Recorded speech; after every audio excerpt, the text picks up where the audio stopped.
લક્ષ્ય ન્યૂઝ, એક નજર, એક લક્ષ્ય. નારદીપુર દૂધ ઉત્પાદક સહકારી મંડળીના સ્વર્ણ જયંતિ અને નવીન દૂધ ઘર ઉદ્ઘાટન સમારોહ યોજાયો. આ ઉદ્ઘાટન પ્રસંગે દૂધસાગર ડેરીના ચેરમેન અશોકભાઈ ચૌધરી, વાઇસ ચેરમેન યોગેશભાઈ પટેલ, ડિરેક્ટર ઠાકોર મંજુજી ધુડા, ડિરેક્ટર ભલાભાઈ દેસાઈ, પૂર્વ સરપંચ પ્રમુખ ભીખાભાઈ પટેલ, સરપંચ રાજેશભાઈ સેંઘાભાઈ પટેલ તેમજ નારદીપુર દૂધ ઉત્પાદક સહકારી મંડળીના chairman Narendrasinh Vaghela, vice chairman Govindbhai Patel અને આ તમામ કાર્યક્રમનું સંકલન લક્ષ્મણભાઈ નાડોદાવાળાએ કર્યું હતું. નારદીપુર દૂધ ઉત્પાદક સહકારી મંડળી દ્વારા તેની સ્વર્ણ જયંતિ ઉજવણી, નવીન દૂધઘર માટેના આધુનિક મકાનના ઉદ્ઘાટન સમારંભનું ભવ્ય આયોજન કરવામાં આવ્યું હતું. આ પ્રસંગે મહેસાણા દૂધસાગર ડેરીના ચેરમેન શ્રી અશોકભાઈ ચૌધરીના હસ્તે રિબિન કાપી નવા મકાનનું ઉદ્ઘાટન કરવામાં આવ્યું. સમારંભમાં દૂધ ઉત્પાદકો, સ્થાનિક આગેવાનો અને ડેરીના સદસ્યો મોટી સંખ્યામાં ઉપસ્થિત રહ્યા હતા. આ પ્રસંગે મંડળીના પ્રમુખ તથા અન્ય અગ્રણીઓએ પણ દૂધ ઉદ્યોગોના વિકાસ અંગે તેમના વિચારો વ્યક્ત કર્યા હતા. આ કાર્યક્રમ દરમિયાન દૂધ ઉત્પાદક મંડળીના ઉત્કૃષ્ટ કાર્ય માટે અનેક મહેમાનો અને ગ્રામજનો દ્વારા પ્રશંસા વ્યક્ત કરવામાં આવી. બ્યુરો રિપોર્ટ સંજય નાયક. હું નરેન્દ્રસિંહ વાઘેલા નારદીપુર દૂધસાગર ડેરીના ચેરમેન તરીકે સેવા આપું છું. હાલમાં આજનો સુપ્રસંગ નારદીપુર દૂધસાગર ડેરીને 50 વર્ષ પૂર્ણ કરી સુવર્ણ જયંતિ મહોત્સવ તથા નવીન દૂધઘર અને નવીન દૂધઘરનું ઉદ્ઘાટન અમારા મહેસાણા દૂધસાગરના ચેરમેન શ્રી અશોકભાઈ તથા વાઇસ ચેરમેન યોગેશભાઈ ના હસ્તે આજે અમે ગ્રામ સમસ્ત અમારી ડેરીને અર્પણ કરેલી છે અને આ દૂધસાગર ડેરી ઉત્તર પ્રગતિ કરે એવી અમારી ભાવના છે અને અમે દૂધ ઉત્પાદકોને સારો નફો અને ગુણવત્તાભર દૂધ અમે લઈએ એવી હું અપેક્ષા રાખું છું. અને આખી એશિયામાં જે સાગર ડેરીનું નામ છે તેના આપણા દૂધસાગર ડેરી મહેસાણાના ચેરમેન એવા આપણા અશોકભાઈ ચૌધરી સાહેબે આવી આપણને પ્રોત્સાહિત કર્યા અને આજે આપણા ઉદ્ઘાટને ભાગ લીધો અને આપણને બધાને માન સન્માન આપ્યું. અને અશોકભાઈને હું નાગરિક ગ્રામવતીથી હૃદયપૂર્વક આભાર વ્યક્ત કરું છું. આ સાથે મારા મિત્ર યોગેશભાઈ એ પણ વાઇસ ચેરમેન છે દૂધસાગર ડેરીના, એ પણ અહીંયા આવ્યા અને આપણને ઉદ્બોધન આપ્યું અને આપણને પ્રોત્સાહિત કર્યા. બધા યોગેશભાઈનો પણ આભાર વ્યક્ત કરીએ છીએ. એ સાથે ડિરેક્ટર એવા મનુભાઈ, બીજા ડિરેક્ટર એવા ભોલાભાઈ, એ પણ મારા ખાસ સાથી મિત્રો છે. એ પણ એમને પણ હું આભાર વ્યક્ત કરું છું. આપણા પૂર્વ સરપંચ પ્રમુખશ્રી ડેરીના ભીખાભાઈનો પણ હું હૃદયપૂર્વક આભાર વ્યક્ત કરું છું. આજના ચાલુ ચેરમેન આપણા દૂધસાગર ડેરીના આદિપુરના જેડી પણ આ પ્રસંગને બધાને બોલાયા, એમને બધાને આપવાના આપણે બોલાવી તક આપી બધાને, એમને પણ આભાર વ્યક્ત કરું છું. એ સાથે એમની આખી કમિટી જે ડેરીની છે એમને પણ આભાર વ્યક્ત કરીએ છીએ. એ સાથે નારદીપુર દૂધ ઉત્પાદક સહકારીના કર્મચારીગણ પણ અહીંયા મોજૂદ છે, એમને પણ આપણે આભાર વ્યક્ત કરીશું. એ સાથે સારા કર્મચારીનો પણ આભાર વ્યક્ત કરીએ. દૂધમાં વધુ ઉત્પાદન કરીએ જયરામભાઈનો પણ આભાર વ્યક્ત કરીએ.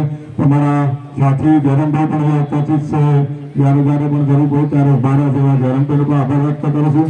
એ સાથે નારદીપુરના તમામ અહીંયા દૂધસાગર ડેરીના સભ્યો છે એમને પણ હું હૃદયપૂર્વક આભાર વ્યક્ત કરું છું. નારદીપુર પધારેલા તમામ ગ્રામજનોને હૃદયપૂર્વક આભાર વ્યક્ત કરું છું.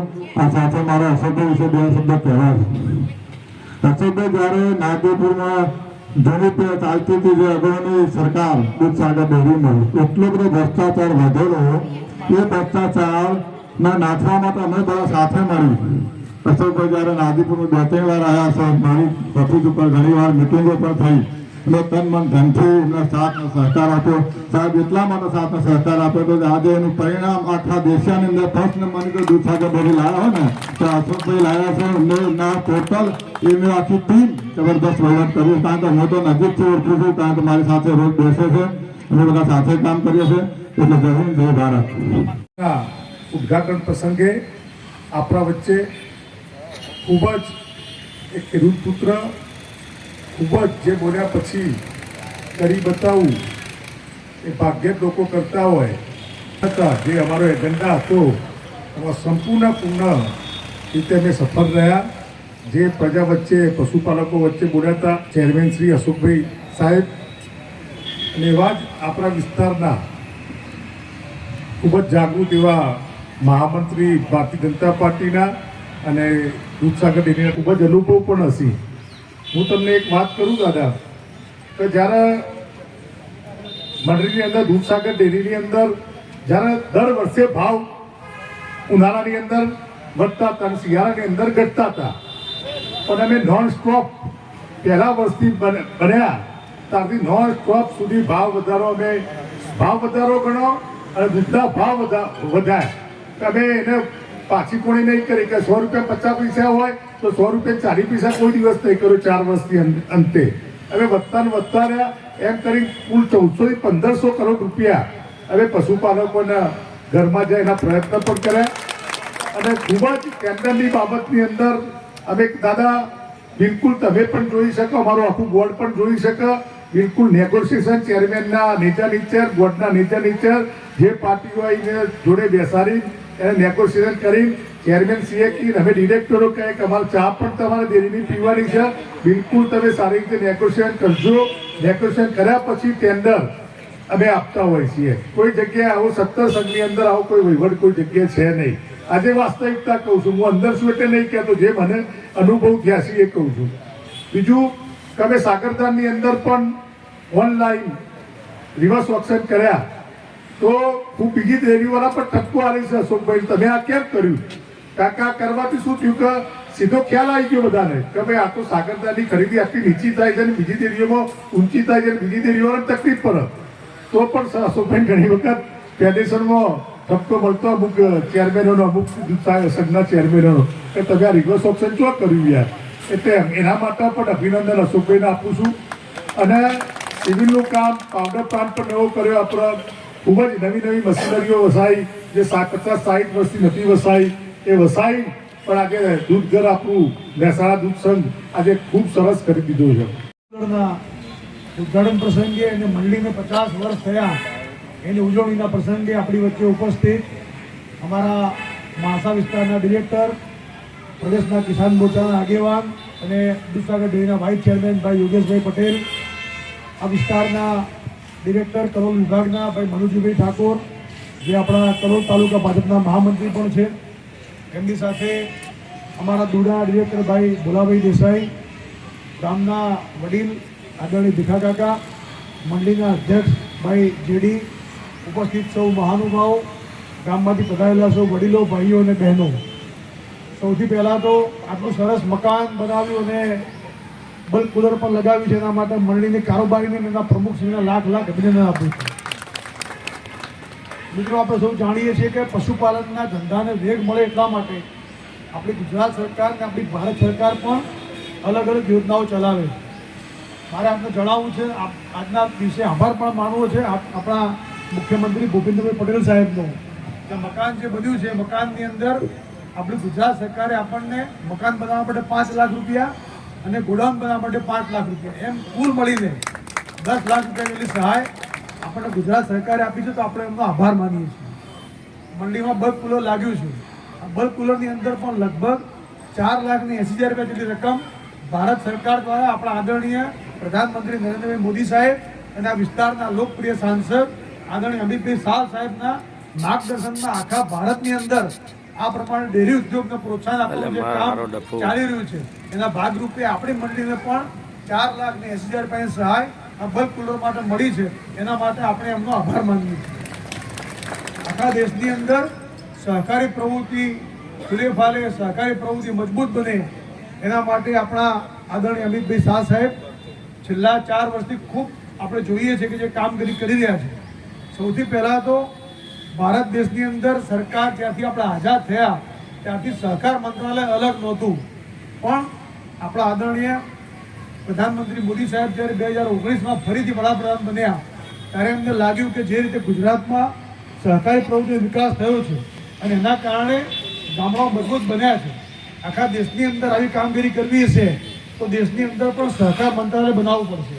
અને એટલા જ માટે 2019માં સહકાર મંત્રાલયની સ્થાપના કરી અને જવાબદારી આપણા સાંસદ આદરણીય અમિતભાઈ શાહ સાહેબને આપી. તે પછી દરેકે દરેક બાબતની અંદર કે સેવા મંડળી હોય, દૂધ મંડળી હોય, પશુપાલનની વાત હોય, માછીમારી કરતા લોકો હોય, જે પણ લોકો સહકારી ધોરણે કામગીરી કરે છે, આ બધી જ પ્રવૃત્તિને મજબૂત કરવાનું કામ આપણા અમિતભાઈ શાહ સાહેબ કરી રહ્યા છે અને એના ખૂબ સારા પરિણામો આજે દેશની અંદર મળી રહ્યા છે. ત્યારે આજે જ્યારે હમણાં યોગેશભાઈએ વાત કરી કે 4 વર્ષ પહેલાં તમે બધા આશીર્વાદ આપી અને આ નવી બોડીને ચૂંટી હતી, અમને નિયામક મંડળની અમને જવાબદારી સોંપી હતી, ત્યારે અમારા સામે પણ અનેક પડકારો હતા. ભીખા કાકાએ ખૂબ સાચી વાત કરી છે કે પશુપાલનનો ધંધો એ લોકોને પોસાતો નથી અને છેલ્લા 10 વર્ષથી આપણે તો એ સ્થિતિ આવી હતી કે ગુજરાતની અન્ય ડેરીઓ જે ભાવ આપે એ ભાવ મહેસાણા ડેરી નહોતી આપતી. વર્ષના અંતે જે ભાવ વધારો મળે એ પણ આપણે જોઈએ તો બાજુમાં સાબર ડેરી હોય, બનાસ ડેરી હોય, સુરતની સુમુલ ડેરી હોય, રાજ્યની બધી ડેરીઓ જે ભાવ વધારો આપતી હતી એ ભાવ વધારો મહેસાણા ડેરી ચૂકવી શકતી નહોતી. એટલા માટે આંદોલનની શરૂઆત થઈ અને તમે બધાએ જે આશીર્વાદ આપ્યા અને શાસન બદલાયું તો અમારી આખી ટીમની પણ જવાબદારી હતી કે આપણે પશુપાલકોને જે વિશ્વાસ આપ્યો છે અને પશુપાલકોએ પણ જે આપણો વિશ્વાસ મૂક્યો છે તો આપણે વહીવટ એ પ્રમાણે કરીએ કે આપણો પશુપાલક સુખી થાય, એના ઘરે 2 રૂપિયા વધુ પહોંચે એ માટે શું કરવું જોઈએ. અને એટલા જ માટે પહેલા જ દિવસથી ડેરીની અંદર બધી જ ખરીદીમાં ઓનલાઈન રિવર્સ ઓપ્શન પદ્ધતિ દાખલ કરી. એના કારણે બધી જ ખરીદીમાં ખૂબ મોટો ફાયદો ડેરીમાં થવા લાગ્યો. ડેરીમાં વહીવટમાં પારદર્શિતા આવી, વહીવટમાં કરકસર ઊભી થઈ. એના કારણે જે પણ રકમ બચવા લાગી એ રકમ આપણા પશુપાલકના ઘર સુધી પહોંચે એ ચિંતા પણ અમારા નિયામક મંડળે કરી. યોગેશભાઈ મનુજીભાઈએ કહ્યું એ પ્રમાણે ડેરીની જ્યારે બોર્ડ મિટિંગ હોય ત્યારે 4-5 કલાક તંદુરસ્ત ચર્ચા થાય અને શું કરીએ તો આપણો પશુપાલકને વધુ ફાયદો પહોંચાડી શકીએ, શું કરીએ તો પશુપાલક સુખી થાય એ માટે ખૂબ ચિંતા ડેરીમાં થતી હોય છે. આપણી પહેલાં વેટરનરી વિઝિટ ફી જે પહેલાં 200 રૂપિયા હતી એ આ નિયામક મંડળે ફક્ત 100 રૂપિયા કરી. એના કારણે પણ ખૂબ મોટો પશુપાલકને ફાયદો થયો છે. વીમાની વાત કરીએ તો પહેલાં વ્યક્તિગત વીમો જો સામાન્ય મૃત્યુ થાય તો 50,000 રૂપિયા હતો એ વધારીને 1 લાખ રૂપિયા કર્યો. અકસ્માતે મૃત્યુ થાય તો 1 લાખ રૂપિયા હતા એ રકમ 2 લાખ કરી અને ઉંમરની મર્યાદા જે 59 વર્ષ હતી એ 65 વર્ષ કરી. એના કારણે ખૂબ મોટો ફાયદો આપણા પશુપાલકોને આના માધ્યમથી થઈ રહ્યો છે. અને મેં કહ્યું પ્રમાણે દૂધની આવક વધી, આપણો નફો વધ્યો, ટર્નઓવર વધ્યું. તો તમને એમ થાય કે આપણા ગામને શું ફાયદો થયો, આપણા બ્લોકને શું ફાયદો થયો. તો મારે આપને કેટલાક આંકડા જણાવવા છે કે એ આંકડા હું આપને સમજ જણાવવા માંગુ છું કે દૂધસાગર ડેરીમાં આ વહીવટ બદલાયો એ પહેલાના વર્ષમાં તમે બધા જાણો છો કે દૂધસાગર ડેરી જ્યારે નફો વેચે ત્યારે રકમ 100-125 કરોડ રૂપિયા જેટલી હોય અને ટકાવારીમાં રકમ ગણીએ તો 4 થી 5% રકમ હોય. અને એ જ્યારે વહીવટ બદલાયા પછી મેં કહ્યું પ્રમાણે વહીવટમાં કરકસર ઊભી થઈ, પારદર્શિતા આવી અને એના કારણે જે રકમ બચત થઈ એ જ્યારે આપણે પશુપાલકને આપીએ તો પહેલા વર્ષે જ્યારે સાધારણ સભા મળી અને આપણે જ્યારે નફો વેચવાની વાત આવી તો પહેલા વર્ષે દૂધસાગર ડેરીએ નફો જાહેર કર્યો હતો 321 કરોડ રૂપિયા. 321 કરોડ રૂપિયા નફો જાહેર થયો એ અગાઉના વર્ષમાં મેં કહ્યું પ્રમાણે એ રકમ 100 કરોડ હોય, 125 કરોડ હોય. કોઈ દિવસ 60 વર્ષના ઇતિહાસમાં 125 કરોડથી વધુ નફો વેચાયો નહોતો. પણ પહેલી વખત એવું બન્યું કે નફો 320 કરોડ વેચાયો અને એની અંદર આ મંડળી આપણા કલોલ બ્લોકમાં આવે છે. કલોલ બ્લોકની અંદર લગભગ 100 મંડળી આવેલી હશે. તો આ કલોલ બ્લોકની અંદર પણ મારે જણાવવું છે કે અગાઉના વર્ષમાં અમે ચૂંટાયા એના પહેલાં આખા બ્લોકનો નફો આવ્યો હતો 10 કરોડ ને 4 લાખ રૂપિયા. 10 કરોડ 4 લાખ. પણ રકમ